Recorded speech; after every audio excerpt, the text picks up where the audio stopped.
नमस्कार। आज हम NCERT class 11th chemistry chapter 10 S block elements के तीसरे भाग को पढ़ेंगे। इससे पहले दो क्लासेज में हमने एस ब्लॉक के तत्वों के बारे में जाना था। हमने विशेष रूप से क्षार धातुओं की बात की थी।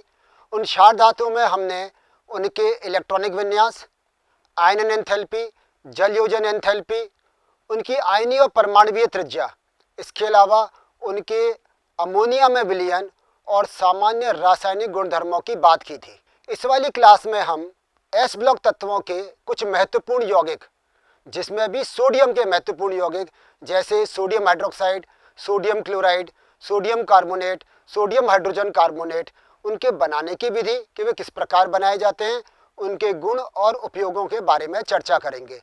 इसके अलावा क्षारीय मृदा धातुएं जो कि वर्ग 2 की सदस्य हैं, उनके भी भौतिक गुणों के बारे में जानेंगे।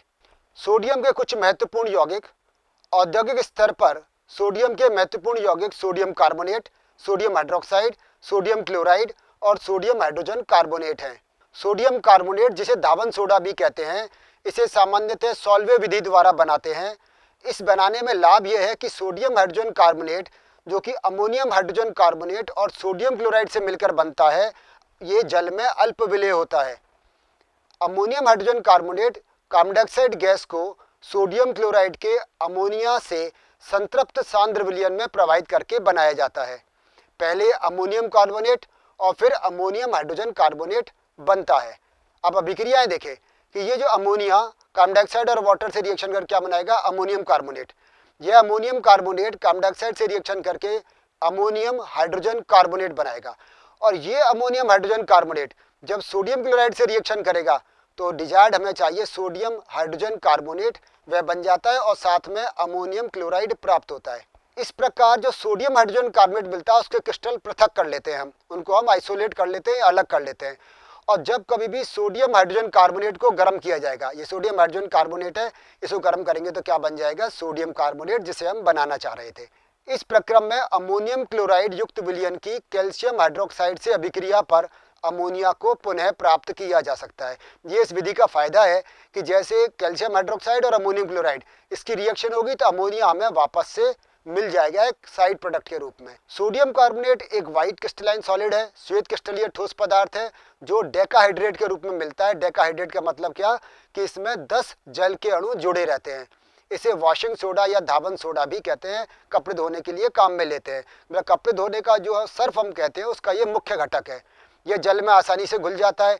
जब इसको गर्म करेंगे तो ये डेकाहाइड्रेट जो क्रिस्टलाइन वाटर जो इसके साथ जुड़ा हुआ है वो अलग हो जाता है और ये मोनोहाइड्रेट में कन्वर्ट हो जाता है।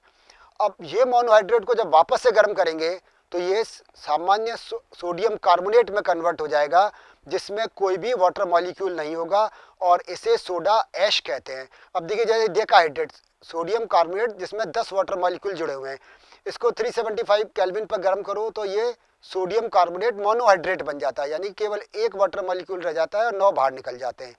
इसके बाद जब पुनः इसको गर्म करते हैं इससे अधिक ताप पर तो ये केवल सोडियम कार्बोनेट बचता है, सारे वाटर मॉलिक्यूल निकल जाते हैं, जिसे सोडा ऐश कहते हैं। सोडियम कार्बोनेट का कार्बोनेट वाला भाग जल अपघटित होकर क्षारीय विलयन बनाता है, यानी कि ये हाइड्रोजन कार्बोनेट आयन बनाता है। इसका उपयोग जल के मृदुकरण में यानी कि वाटर के सॉफ्टनिंग में, धुलाई एवं निर्मलन में, कांच, साबुन, बोरेक्स, कास्टिक सोडा के निर्माण में, कागज, पेंट और वस्त्र उद्योग में और प्रयोगशाला में गुणात्मक एवं मात्रात्मक विश्लेषण में अभिकर्मक के रूप में काम आता है। तो ये एक सोडियम का महत्वपूर्ण यौगिक था सोडियम कार्बोनेट, जिसे हमने बनाया, उसके गुण और उसके उपयोगों के बारे में जाना। दूसरा है सोडियम क्लोराइड। ये आप जानते हैं सोडियम क्लोराइड तो बहुतायत में मिलता है। समुद्री जल में सोडियम क्लोराइड बहुत ज़्यादा है। आपने समुद्र के आसपास के क्षेत्र देखे होंगे जहाँ पर क्यारियाँ बना दी जाती हैं, समुद्र के पानी को इकट्ठा किया जाता है और उसके बाद उसका वाष्पीकरण होता है पानी का, और बचा हुआ क्या रह जाता है, हमारे पास में सोडियम क्लोराइड रह जाता है। यद्यपि इसमें बहुत सारी अशुद्धियाँ होती हैं, उन अशुद्धियों को हम घुलनशीलता के आधार पर अलग कर लेते हैं। तो समुद्री जल में लगभग 2.7 से 2.9% तक लवण होता है। हमारे देश में सूर्य के वाष्पीकरण द्वारा लगभग 50 लाख टन नमक का उत्पादन प्रतिवर्ष किया जाता है। ये जो नमक हमें प्राप्त होता है ये अपरिष्कृत है। इसका मतलब क्या हुआ कि इसमें अशुद्धियाँ मिली हुई है। अशुद्धियाँ क्या क्या मिली हुई हैं इसमें, जैसे सोडियम सल्फेट हो सकता है, calcium sulphate, calcium chloride, magnesium chloride, क्योंकि ये सब समुद्री जल में बहुतायत में पाए जाते हैं। तो इन शुद्ध सोडियम क्लोराइड प्राप्त करने के लिए ये जो अपरिष्कृत लवण है इसको जल की न्यूनतम मात्रा में घोलते हैं। तो ऐसी अशुद्धियाँ जो अम्लीय अशुद्धियाँ होती हैं वो पृथक हो जाती हैं। इसका मतलब ये हुआ कि सोडियम क्लोराइड को हम विलेयता में परिवर्तन के आधार पर, कि जल में विलेयता सोडियम क्लोराइड की सोडियम सल्फेट से, कैल्शियम सल्फेट से, कैल्शियम क्लोराइड से और मैग्नीशियम क्लोराइड से अलग अलग होती है। तो इन अशुद्धियों की जल में विलेयता के आधार पर इनको पृथक कर लेते हैं। जब विलयन को हाइड्रोजन क्लोराइड गैस से संतृप्त करते हैं तब सोडियम क्लोराइड के क्रिस्टल पृथक हो जाते हैं। कैल्शियम क्लोराइड और मैग्नीशियम क्लोराइड की अशुद्धि इसमें मौजूद रहती है, जिसके कारण से ये डेलिक्वेसेंट होता है, यानी कि वायुमंडल से नमी को अवशोषित कर लेता है। आपने कई बार देखा होगा बरसात के दिनों में यदि हमारी डाइनिंग टेबल पर नमक खुला रह जाता है तो वो गीला हो जाता है। वो क्यों है? क्योंकि इसका ये डेलिक्वेसेंट नेचर है, जिसके कारण से वायुमंडल में उपस्थित नमी को ये अवशोषित कर लेता है। कौन करते हैं? जो इसमें अशुद्धि के रूप में कैल्शियम क्लोराइड और मैग्नीशियम क्लोराइड उपस्थित है। साधारण नमक खाने के जो हम काम में लेते हैं, खाने में मिलाने में काम में लेते हैं, सोडियम क्लोराइड उसमें काम आता है। साथ में सोडियम परऑक्साइड के, सोडियम हाइड्रोक्साइड और सोडियम कार्बोनेट के निर्माण में भी इसे काम में लेते हैं। जो तीसरा महत्वपूर्ण यौगिक है वो है सोडियम हाइड्रोक्साइड। सोडियम हाइड्रोक्साइड का उत्पादन कास्टनर कैनल सेल से सोडियम क्लोराइड के विद्युत अपघटन से करते हैं। करते क्या है? देखो, एक इलेक्ट्रोलाइट एक सेल ले लेते हैं, उसमें मरकरी का कैथोड और कार्बन का एनोड बना लेते हैं, मरकरी कैथोड और कार्बन एनोड। और फिर क्या करते हैं, इसमें सोडियम क्लोराइड का विद्युत अपघटन कराते हैं, मतलब उसका इलेक्ट्रोलाइसिस कराते हैं। तो उसमें सोडियम क्लोराइड में किस में कन्वर्ट होगा? वो सोडियम प्लस और Cl माइनस में। वो जो सोडियम आयन है वो कहा जाएगा कैथोड की तरफ। हम जानते हैं कैटाइंस कैथोड की ओर और एनाइंस एनोड की ओर जाते हैं। तो सोडियम आयंस कैथोड की ओर जाएंगे, जहां एक इलेक्ट्रॉन लेकर ये रिड्यूस हो जाएंगे। चूंकि वो मरकरी का कैथोड है इसलिए मरकरी के साथ मिलकर ये सोडियम अमलगम बना लेगा। और एनोड पर जो क्लोरीन गैस क्लोराइड आयन के रूप में गए थे वो क्लोरीन गैस के रूप में ऑक्सीकृत होकर निकल जाएगी। ये जो अमलगम बना, सोडियम का मरकरी के साथ मिलकर अमलगम बना, वो जल से अभिक्रिया कर लेता है और जल से अभिक्रिया करके सोडियम हाइड्रोक्साइड और हाइड्रोजन गैस देता है। अब आप समझें, एनोड पर कौन सी गैस निकली? क्लोरीन। और कैथोड पर हाइड्रोजन गैस निकलती है और बन क्या जाता है? Sodium hydroxide. और लेके हम क्या चले थे? सोडियम क्लोराइड, जिसका हमने विद्युत अपघटन कराया था, जिसमें हमने मरकरी का कैथोड लिया था और कार्बन का एनोड लिया था। सोडियम हाइड्रोक्साइड पारभासी श्वेत ठोस पदार्थ है। इसका उपयोग साबुन बनाने में, कागज, कृत्रिम रेशे और अन्य रसायनों के निर्माण में होता है, पेट्रोलियम के परिष्करण में होता है और बॉक्साइड के शुद्धिकरण में भी सोडियम हाइड्रोक्साइड का उपयोग किया जाता है। चौथा इसका जो इम्पोर्टेंट कंपाउंड है वो है सोडियम हाइड्रोजन कार्बोनेट, जिसे बेकिंग सोडा भी कहते हैं। Sodium hydrogen carbonate baking soda कहलाता है। इसको यह गर्म करने पर विघटित होकर कार्बन डाइऑक्साइड गैस देता है और जिसके कारण से ये छोटे छोटे छिद्र बन जाते हैं। जब पेस्ट्री या केक में आपने देखा होगा बहुत फ्लफी होते हैं, वो बहुत हल्के होते हैं। उसमें क्या मिलाते हैं? जब बनाते हैं ना, पेस्ट्री बनाया, केक बनाया, ब्रेड बनाई, तो उसमें सोडियम हाइड्रोजन कार्बोनेट को मिलाते हैं।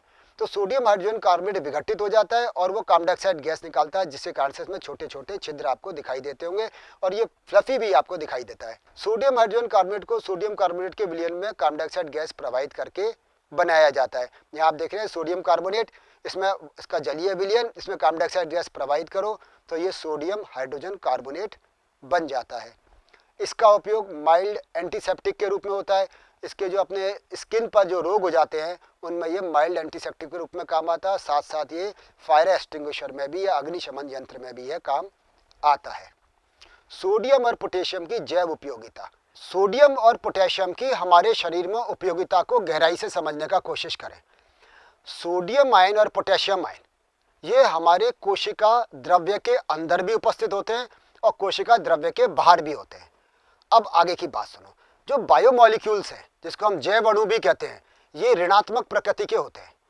अब बायोमॉलिक्यूल एक ऋणात्मक प्रकृति का, उसके साथ में सोडियम आयन या पोटेशियम आयन जुड़ जाते हैं।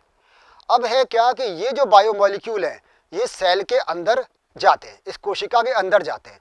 तो उसके अंदर सोडियम आयन और पोटेशियम आयन, इनकी सांद्रता निश्चित होनी चाहिए। जैसे मैंने आपसे पहले कहा कि सेल के अंदर और सेल के बाहर इनकी सांद्रताओं का अनुपात निश्चित होना चाहिए। अब है क्या, ये सोडियम आयन और पोटेशियम आयन इन बायोमोलिक्यूल्स के साथ अंदर जाएंगे। सांद्रता को बनाए रखने के लिए ये कुछ आयन को बाहर निकाल देते हैं। तो उस सेल वॉल पर, उस कोशिका की दीवार पर एक विभव उत्पन्न हो जाता है और उस पर हम कहते हैं उसको सोडियम पोटेशियम पंप। ये sodium potassium pump in sodium ion और पोटेशियम आयन के कंसंट्रेशन को सेल में बाहर और सेल के अंदर ये मेंटेन रखता है और उससे बहुत सारी मेटाबॉलिक रिएक्शंस, बहुत सारी उपापचयी क्रियाएं होती हैं। तो सोडियम और पोटेशियम हमारे शरीर में इनकी एक निश्चित सांद्रता उत्तरदायी है। आपने कई बार देखा होगा जब हम ब्लड टेस्ट कराते हैं तब डॉक्टर्स अक्सर कहते हैं आप ये बताइए कि आपके ब्लड में सोडियम और पोटेशियम आयन की कंसंट्रेशन कितनी है, और साथ में क्लोराइड आयन की भी कराते हैं। तो उसका एक निश्चित अनुपात हमारे शरीर में होना चाहिए, तभी हमारा शरीर स्वस्थ रहता है। तो इसकी बहुत बड़ी उपयोगिता है सोडियम और पोटेशियम की हमारे शरीर के लिए, हमारे ब्रेन के लिए। सोडियम एवं पोटेशियम की जैव उपयोगिता, 70 किलो के वजन वाले एक सामान्य व्यक्ति में लगभग 90 ग्राम सोडियम और 170 ग्राम पोटेशियम होता है, जबकि आयरन केवल 5 ग्राम और कॉपर 0.06 ग्राम होता है। सोडियम आयन मुख्यतः अंतरकाशीय द्रव में उपस्थित रक्त प्लाज्मा जो कि कोशिकाओं को घेरे रहता है में पाया जाता है। जैसे कि हमने अभी बात की कि सोडियम और पोटेशियम, सोडियम अधिकतर बाहर मिलेगा, उसकी सांद्रता अधिक, और पोटेशियम की सांद्रता उसके कोशिका द्रव्य के अंदर अधिक होती है। अब बात करते हैं वर्ग 2 के तत्व की। वर्ग 2 के तत्व क्षारीय मृदा धातु हैं। जैसे हमने पहले बात की थी कि वर्ग 1 के तत्वों को क्षारीय धातुएं और वर्ग 2 के तत्वों को क्षारीय मृदा धातुएं कहते हैं। इन क्षारीय मृदा धातुओं में beryllium, magnesium, calcium, strontium, barium और रेडियम आते हैं। बेरिलियम के अतिरिक्त अन्य तत्व संयुक्त रूप से क्षारीय मृदा धातु कहलाते हैं। कारण हमने इसका सीखा था क्योंकि ये अर्धक्रस्ट में या भूपर्पटी में मिलते हैं। प्रथम तत्व बेरिलियम वर्ग के तत्व अन्य तत्वों से भिन्नता दर्शाते हैं और एल्युमिनियम के साथ यह विकर्ण संबंध दर्शाता है। इलेक्ट्रॉनिक विन्यास, जैसा कि हम पहले बात कर चुके, ये द्वितीय वर्ग का तत्व है। इसका मतलब इसके एस कक्षक में दोनों इलेक्ट्रॉन उपस्थित होते हैं। जैसा कि आप जानते हैं एस कक्षक में अधिकतम 2 इलेक्ट्रॉन आ सकते हैं और दोनों ही इलेक्ट्रॉन इसमें उपस्थित होते हैं, यानी कि एस कक्षक, इसका जो बाह्यतम एस कक्षक है वो पूर्ण भरा हुआ होता है। इसलिए इसका सामान्य इलेक्ट्रॉनिक विन्यास नोबेल गैस के बाद में NS2 होता है। जैसा कि आपको टेबल में दिखाई दे रहा है कि बेरिलियम का 1s2 2s2, magnesium 1s2 2s2 2p6 3s2, या हम इसको साथ साथ ये भी कह सकते हैं नियॉन 3s2, कैल्शियम इसमें 4s2 है, इसके अंदर आर्गन का 1s2 2s2 2p6 3s2 और 3p6, ये आर्गन का विन्यास है। स्ट्रोंशियम, स्ट्रोंशियम में आप देख रहे हैं कि लास्ट में 5s2 है, यानी कि अंदर का ही सारा कोश भरा हुआ है। और बेरियम में जीनोन के बाद में 6s2 और रेडियम में रेडॉन के बाद में 7s2, यानी कि जो अंतिम कोश है इनका बाह्यतम कोश, उसमें s ऑर्बिटल कंप्लीटली फिल्ड होता है, उनमें 2 इलेक्ट्रॉन होते हैं और इसी कारण से इनको वर्ग 2 के तत्व भी कहते हैं। ये भी क्षार धातुओं के समान में आयनिक प्रकृति के होते हैं। हालांकि बेरिलियम के जो यौगिक हैं वो सहसंयोजक गुण दिखाते हैं, मैग्नीशियम के भी कुछ यौगिक सहसंयोजक गुण दिखाते हैं, अन्यथा सभी तत्वों के यौगिक आयनिक प्रकृति के होते हैं। आयनिक प्रकृति का कारण आपको जैसे पहले बताया गया था कि एनाइन के साथ जब ये जुड़ते हैं तो इलेक्ट्रॉन नेगेटिविटी में डिफरेंस के कारण से या विद्युत ऋणात्मकता में अंतर के कारण से इनकी नेचर आयनिक हो जाती है। परमाणु तथा आयनीय त्रिज्या, आवर्त सारणी में संगत आवर्त में क्षार धातुओं की तुलना में क्षारीय मृदा धातुओं की परमाणु एवं आयनिक त्रिज्याएं छोटी होती हैं। समझने की कोशिश करें। मैंने आपसे कहा था कि जब यह चैप्टर हम समझें तो हमारे दिमाग में पीरियडिक टेबल होनी चाहिए। यदि आवर्त सारणी हमारे सामने है, हमारी आंखों में छपी हुई है, तो हम उसको बहुत आसानी से समझ सकते हैं। और यह भी कहा था कि हमने यह सीखा है, हम ये जानते हैं कि जब हम किसी भी आवर्त में लेफ्ट टू राइट चलते हैं, बाएं से दाएं चलते हैं, तो परमाणुवीय आकार कम होता चला जाता है। परमाणुवीय आकार कम होने का कारण भी हमने सीखा था, वह यह था कि नाभिकीय आवेश में वृद्धि होती जाती है, जबकि इलेक्ट्रॉन उसी कोश में आते हैं। जब नाभिकीय आवेश में वृद्धि होती है, इलेक्ट्रॉन उसी कोश में आते हैं, तो हम कहते हैं प्रभावी नाभिकीय आवेश या इफेक्टिव न्यूक्लियर चार्ज बढ़ जाता है, जिसके कारण से इलेक्ट्रॉनों पर या बाह्यतम इलेक्ट्रॉनों पर पकड़ मजबूत हो जाती है और आकार छोटा होता चला जाता है। चूंकि क्षारीय मृदा धातु के तत्व क्षार धातुओं से दाहिनी ओर आते हैं एक आवर्त में, इसका मतलब अल्कली मेटल की तुलना में एल्कलाइन अर्थ मेटल यदि उसी आवर्त के हैं तो उनकी परमाणविक और आयनिक त्रिज्या कम होगी। और यह भी हम जानते हैं कि किसी भी तत्व की आयनीय त्रिज्या, धनावेश तत्व की बात कर रहा हूं मैं, जो धन आवेशित है, उनकी उसके परमाणुीय त्रिज्या की तुलना में कम होती है। इसका कारण भी हमने पिछली कक्षा में सीखा था, क्योंकि जो बाह्यतम कोश है वो समाप्त हो जाता है या हट जाता है। आयनन एंथैल्पी, आयनन एंथैल्पी क्या था आपको याद हो, हमने इसको पीरियोडिक टेबल वाले चैप्टर में भी सीखा है, आवर्त सारणी वाले चैप्टर में, और पिछली कक्षाओं में हमने बात की थी कि किसी उदासीन विलगित गैसीय परमाणु से एक इलेक्ट्रॉन को निकालने के लिए दी जाने वाली न्यूनतम ऊर्जा आयनन एंथैल्पी कहलाती है।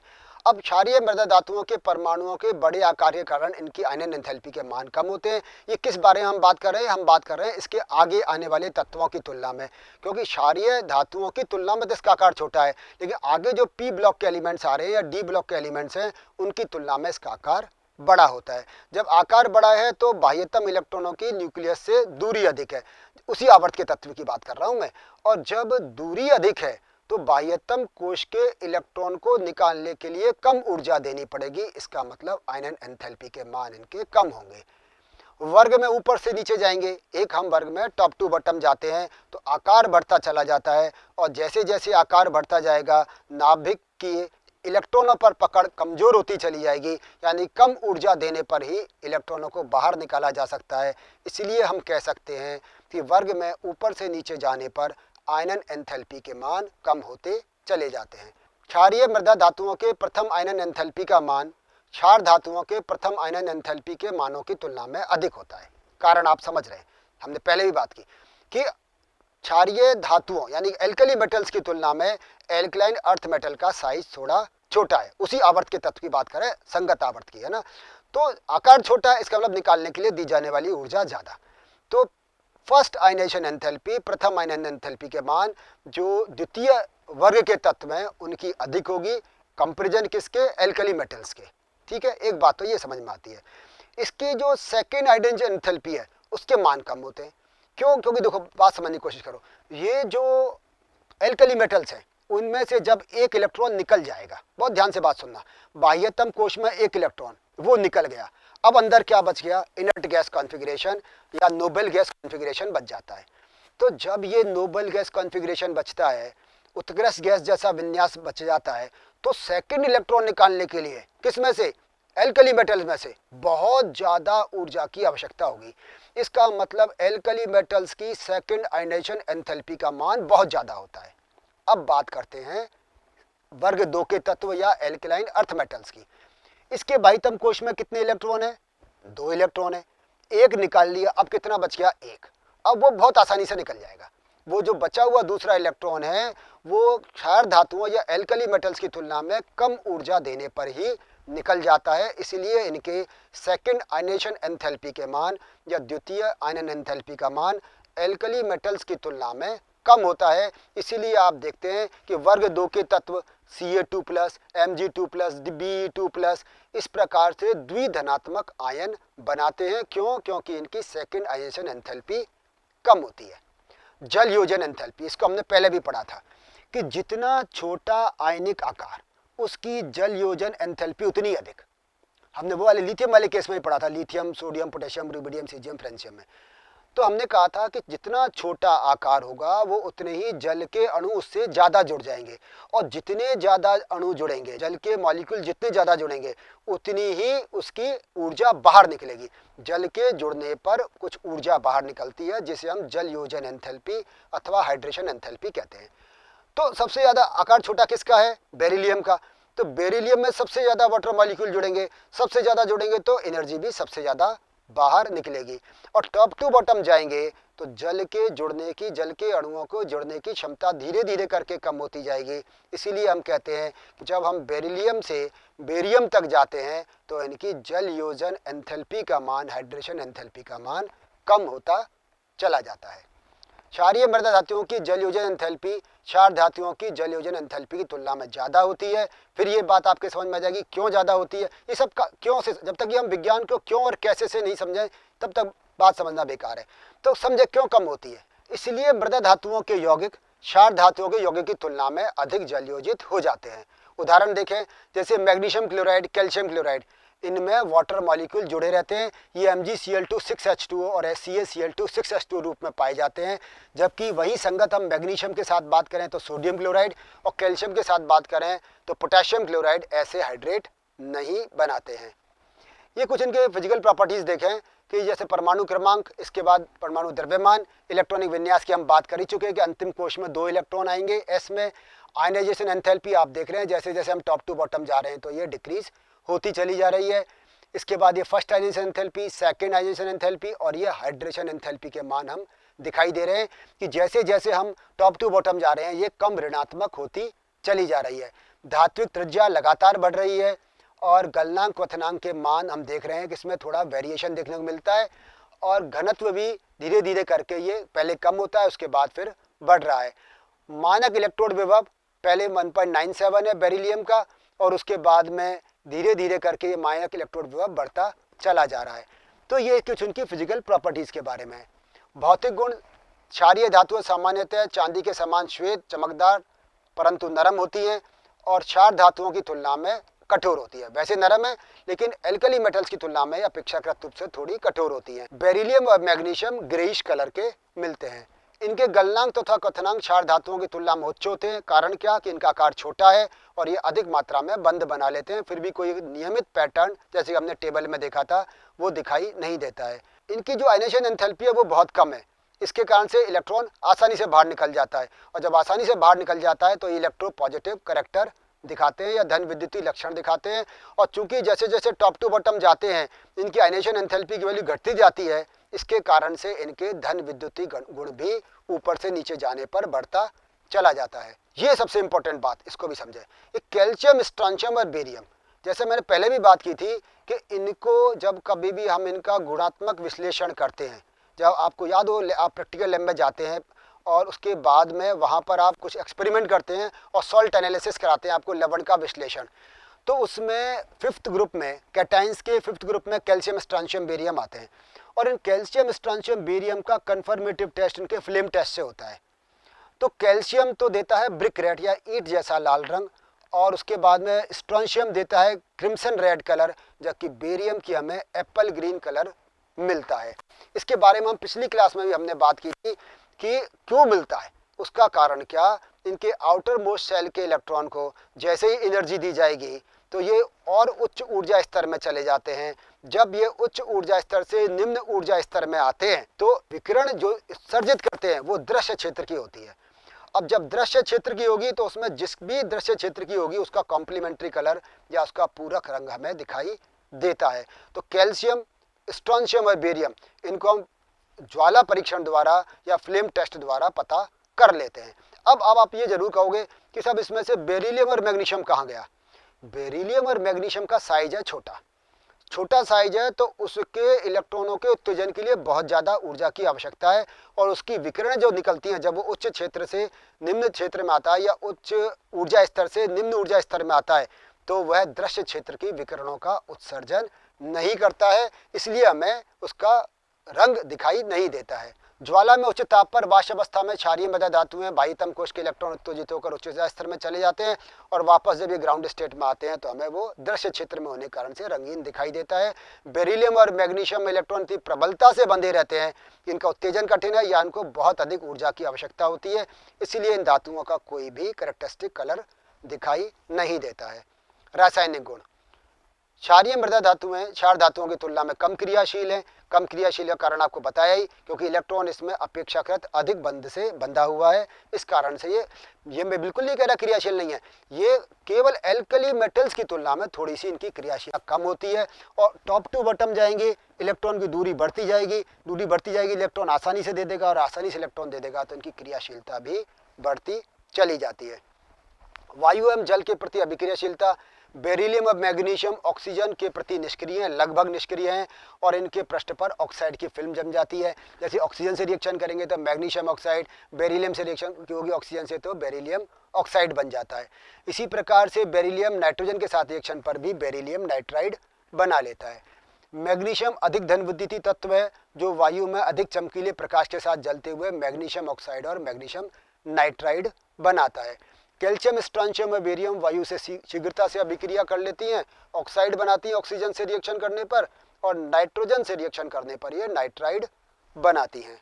ये जल से और भी अधिक तीव्रता से अभिक्रिया करते हैं, यहाँ तक कि ठंडे जल से अभिक्रिया करके हाइड्रोक्साइड बनाते हैं। यहाँ समझने की कोशिश करें, ये जो बात कर रहे हैं वो कैल्शियम, स्ट्रोंशियम और बेरियम की कर रहे हैं। मैग्नीशियम ठंडे जल से अभिक्रिया नहीं करता, बेरिलियम ठंडे जल से अभिक्रिया नहीं करता है। मैग्नीशियम के लिए हमें जल को गर्म करना पड़ता है। इसका मतलब क्या हुआ कि जैसे जैसे हम टॉप टू बॉटम जाएंगे एक वर्ग में, तो जल से अभिक्रिया करने की क्षमता या अभिक्रियाशीलता बढ़ती चली जाती है। बेरिलियम सामान्यतः जल से अभिक्रिया नहीं करता, मैग्नीशियम के लिए गर्म जल की आवश्यकता होती है, जबकि कैल्शियम, स्ट्रोंशियम और बेरियम ठंडे जल से अभिक्रिया करके हाइड्रोक्साइड बनाती हैं। हैलोजन के साथ अभिक्रियाशीलता, सभी क्षारीय मृदा धातुएं हैलोजन के साथ उच्च ताप पर अभिक्रिया करके हैलाइड्स बनाती हैं। जैसे मानो कैल्शियम की बात करें तो calcium chloride, calcium fluoride, calcium bromide और कैल्शियम आयोडाइड। इसी प्रकार से मैग्नीशियम भी फ्लोराइड, क्लोराइड, ब्रोमाइड और आयोडाइड बनाते हैं। बेरिलियम फ्लोराइड अगर बनाना हो तो उसको अमोनियम बेरिलियम फ्लोराइड से बनाते हैं। इसका ताप अपघटन करते हैं और ताप अपघटन पर हमें बेरिलियम फ्लोराइड मिल जाता है। बेरिलियम क्लोराइड को कैसे बनाते हैं कि बेरिलियम ऑक्साइड की क्लोरीन से रिएक्शन कराइए तो बेरिलियम क्लोराइड बन जाएगा। ये बेरिलियम क्लोराइड कार्बन और क्लोरीन से रिएक्शन करके क्या देगा, बेरिलियम क्लोराइड, और साथ में carbon dioxide, carbon monoxide gas निकल जाती है। हाइड्रोजन के प्रति अभिक्रियाशीलता, बेरिलियम के अतिरिक्त सभी क्षार धातुएं गर्म करने पर हाइड्रोजन से अभिक्रिया करके हाइड्राइड बनाती हैं। बेरिलियम हाइड्राइड को बेरिलियम क्लोराइड और लिथियम एल्यूमिनियम हाइड्राइड की अभिक्रिया से बनाते हैं। ये जो बेरिलियम क्लोराइड या लिथियम एल्यूमिनियम हाइड्राइड से रिएक्शन करेगा उससे क्या बनेगा, बेरिलियम हाइड्राइड बन जाता है। अम्लों के साथ अभिक्रियाशीलता, जितनी भी अल्कलाइन अर्थ मेटल्स हैं वो अम्लों से शीघ्रता से अभिक्रिया कर लेती हैं और हाइड्रोजन गैस निकालती हैं। अपचायक प्रकृति, देखिए ये हमने एल्कली मेटल्स में भी देखा था, तो जिस प्रकार से एल्कली मेटल्स रिड्यूसिंग प्रॉपर्टी रखते हैं, अपचायक गुण रखते हैं, उसी प्रकार से एल्कलाइन अर्थ मेटल की भी रिड्यूसिंग प्रॉपर्टी होती है। और ये भी हमने पिछली क्लास में बात की थी कि रिड्यूसिंग प्रॉपर्टी को या अपचायक गुण को समझते किससे हैं, तो हमने कहा था उनके मानक अपचयन विभव के आधार पर। अब मानक अपचयन विभव का मान जितना अधिक ऋणात्मक होगा वो उसकी अपचयन क्षमता उतनी ही अधिक होती है। तो इनका जो पता लगाते हैं वो किससे पता लगेगा कि इनके अपचयन क्षमता से। हमने जब इसकी जो भौतिक गुणों वाली टेबल देखी थी तो उसमें हम देखा था इनके जो मानक अपचयन विभव के मान है वो अधिक ऋणात्मक होते हैं। इसका मतलब ये अपचयन गुण दर्शाते हैं। बेरिलियम के अपचयन विभव का मान अन्य क्षारीय मृदा धातुओं की तुलना में कम ऋणात्मक होता है, फिर भी इसकी अपचयन क्षमता का कारण बेरिलियम आयन के छोटे आकार, इसकी उच्च जलयोजन ऊर्जा और उच्च परमाणुीकरण एंथैल्पी का होना है। द्रव अमोनिया में विलयन, क्षार धातुओं की भांति क्षारीय मृदा धातु भी द्रव अमोनिया में विलय होकर गहरे नीले काले रंग का विलयन बनाती है। आपको याद हो जब हमने इससे पहले वाली क्लास पढ़ी थी तो हमने कहा था कि कोई भी एल्कली मेटल्स को यदि हम लिक्विड अमोनिया में घोलते हैं, द्रव अमोनिया में घोलते हैं, तो वो जो M+ यानी मेटल प्लस और अमोनिया, कुछ अमोनिया के मॉलिक्यूल M+ के साथ में या धातु धनायन के साथ जुड़ जाते हैं, और वो जो इलेक्ट्रॉन निकलता है उस इलेक्ट्रॉन के साथ भी कुछ अमोनिया के मॉलिक्यूल जुड़ जाते हैं। चूंकि सभी धातुओं से निकलने वाले इलेक्ट्रॉन की प्रकृति समान होती है, इसलिए इलेक्ट्रॉन उस अमोनिया के मॉलिक्यूल के साथ में मिलकर जो कॉम्प्लेक्स बनाएंगे वो सभी धातुओं के लिए समान होगा। इसीलिए वहाँ पर सभी धातुएं अमोनिया में घुलकर गहरे नीले रंग का विलयन बना रही थी। वही स्थिति यहाँ पर है, जहाँ भी जो इलेक्ट्रॉन निकालते हैं वो इलेक्ट्रॉन अमोनिया के मॉलिक्यूल के साथ मिलकर एक कॉम्प्लेक्स बना लेता है। इसके कारण से ये गहरे नीले रंग का विलयन बना लेती हैं। देखें यहाँ पर जैसे ये धातु ये अमोनिया मॉलिक्यूल से जुड़ा, यहाँ पर जैसे MnH3 होल X 2+, क्योंकि वहाँ पर तो प्लस बनता है, यहाँ क्योंकि 2+ आएगा, और electron NH3 whole by minus, तो ये कॉम्प्लेक्स बन जाता है। क्योंकि ये सभी में समान होता है इसलिए इनके सबके रंग भी लगभग समान होते हैं। इन विलयनों से पुनः अमोनिएट्स प्राप्त किए जा सकते हैं। उपयोग, बेरिलियम का उपयोग मिश्र धातु के निर्माण में होता है। कॉपर बेरिलियम मिश्र धातु का उपयोग उच्च शक्ति के स्प्रिंग बनाने में होता है, और धात्विक बेरिलियम का उपयोग एक्स किरण के वातायन में किया जाता है। जल में मिल्क ऑफ मैग्नीशिया का उपयोग एंटासिड के रूप में करते हैं। आपने कई बार देखा होगा, कई बार हमारे जब हम कुछ खा लेते हैं या हमारे आमाशय में अम्ल की मात्रा अधिक हो जाती है तो हम कहते हैं एंटासिड लो। वो एंटासिड के रूप में क्या होता है, जाकर आप जो भी बाजार में दवाई लेते हैं तो उसमें मैग्नीशियम हाइड्रोक्साइड और एल्युमिनियम हाइड्रोक्साइड होता है। आप उसको कभी देखिएगा, उसके जो इंग्रेडिएंट्स हैं उनको पढ़िएगा तो उसमें मैग्नीशियम हाइड्रोक्साइड और एल्युमिनियम हाइड्रोक्साइड होता है। ये क्या करते हैं, जो अधिक मात्रा में अम्ल बन गया है आमाशय की दीवारों पर, उसको वो समाप्त करते हैं या कम करते हैं उससे अभिक्रिया करके। तो जल में मैग्नीशियम हाइड्रोक्साइड का निलंबन मिल्क ऑफ मैग्नीशियम कहलाता है या मिल्क ऑफ मैग्नीशिया कहलाता है, जिसका उपयोग एंटासिड के रूप में करते हैं। मैग्नीशियम कार्बोनेट भी टूथपेस्ट का प्रमुख घटक है। हमारे जो टूथपेस्ट काम में लेते हैं सुबह, वो भी मैग्नीशियम कार्बोनेट उसमें पाया जाता है। कैल्शियम का उपयोग धातु ऑक्साइडों से उन धातुओं के निष्कर्षण में किया जाता है जिन्हें कार्बन द्वारा अपचयित करना संभव है, और यह आपने एक मेटलर्जी का चैप्टर है उसमें आप इसको सीखेंगे। तो इस क्लास में हमने क्या सीखा, इसमें सबसे पहले हमने शुरुआत की थी सोडियम के कुछ महत्वपूर्ण यौगिकों से, sodium carbonate, sodium hydrogen carbonate, sodium chloride और सोडियम हाइड्रोक्साइड। उसके हमने पहले बनाने की विधि, उसके गुण और उसके उपयोगों के बारे में जाना था। उसके बाद हमने वर्ग 2 के तत्वों की बात की जिन्हें क्षारीय मृदा धातु भी कहते हैं या एल्कलाइन अर्थ मेटल्स भी कहते हैं। ये जो एल्कलाइन अर्थ मेटल्स हैं उनकी हमने सामान्य प्रकृति की बात की, उनके इलेक्ट्रॉनिक विन्यास की बात की। हमने यह जाना कि इनके बाह्यतम कोश जो s ऑर्बिटल होता है उसमें 2 इलेक्ट्रॉन होते हैं। इसके अलावा हमने इसके आयनन एंथैल्पी की बात की कि इनके आयनेशन एंथैल्पी की वैल्यू के बारे में समझा और यह जाना कि टॉप टू बॉटम जाने पर आयनेशन एंथैल्पी की वैल्यू कम होती जाती है। इसके अलावा हमने इनकी आयनिक और परमाणुीय त्रिज्या के बारे में समझा और हमने इसके अलावा कुछ इनकी अभिक्रियाओं के बारे में जाना। इस क्लास के बाद में अगली क्लास में हम इसके शेष जो बच गए गुण हैं जैसे रासायनिक गुण उसके बारे में जानेंगे, प्लास्टर ऑफ पेरिस के बारे में सीखेंगे, उसके बाद हम जिप्सम के बारे में सीखेंगे, हम सीमेंट के बारे में सीखेंगे और इनकी जैव उपयोगिता के बारे में भी हम अगली कक्षा में सीखेंगे।